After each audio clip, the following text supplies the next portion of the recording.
এ ভাই গাড়িটা দিকে পার্কিং করবে না, সরাও।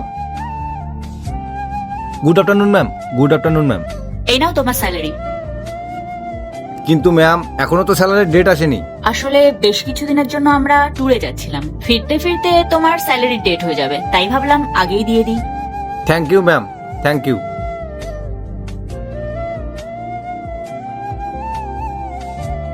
এ কি, এখানে তো 20,000 টাকা রয়েছে, আমার মাইনে তো 15,000 টাকা, এখানে তো 10,000 টাকা বেশি রয়েছে। তার মানে কি ম্যাডামরা আমাকে ভুল করে এতগুলো টাকা বেশি দিয়ে গেল? টাকাগুলো আমার কাছে রেখে দেই, তারপর যা হবে দেখা যাবে। বন্ধুরা, তারপর কি হলো সেটা দেখার আগে ভিডিওটিতে একটি লাইক দিয়ে চ্যানেলটি সাবস্ক্রাইব করে দাও। দেখ দেখ দেখ, টাকাগুলো নিজের পকেটে ঢুকিয়ে নিল, বেঈমান কোথাকার। এবার চল। ম্যাডাম, আপনারা এখনো জাননি?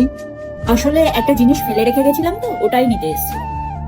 তুমি এমন মনমরা হয়ে বসেছিলে কেন? কিছু না ম্যাম, এমনি। দেখো, তুমি কিছু লোকাচ্ছ না তো? হ্যাঁ ম্যাম, আমি আপনাদেরকে কিছু বলতে চাই। হ্যাঁ বলো।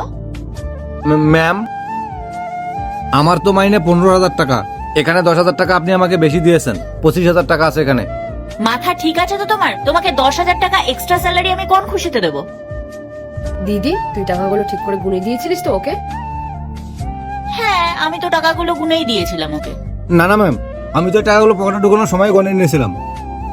এই দেখুন, এই যে এখানে 15,000 টাকা, আর এই যে এখানে 10,000 টাকা বেশি আছে। দেখুন, এই যে আপনি আমাকে 10,000 টাকা বেশি দিয়েছিলেন ম্যাডাম। তুমি এই টাকাগুলো আমাকে ফেরত কেন দিলে? ম্যাম, আমি সততার সঙ্গে কাজ করতে পছন্দ করি। আমি যদি আপনার কাছ থেকে এর বেশি টাকাটা রেখে দিতাম, তাহলে আমি আমার বিবেককে কি জবাব দিতাম? সত্যি দিদি, তুই একদম ঠিক কথা বলেছিস। ওর মতো সৎ মানুষ পাওয়া সত্যি খুব কঠিন। ম্যাম, এই টাকাগুলো আবার কিসের জন্য? এটা হলো তোমার সততার পুরস্কার। ধন্যবাদ ম্যাডাম, অনেক অনেক ধন্যবাদ।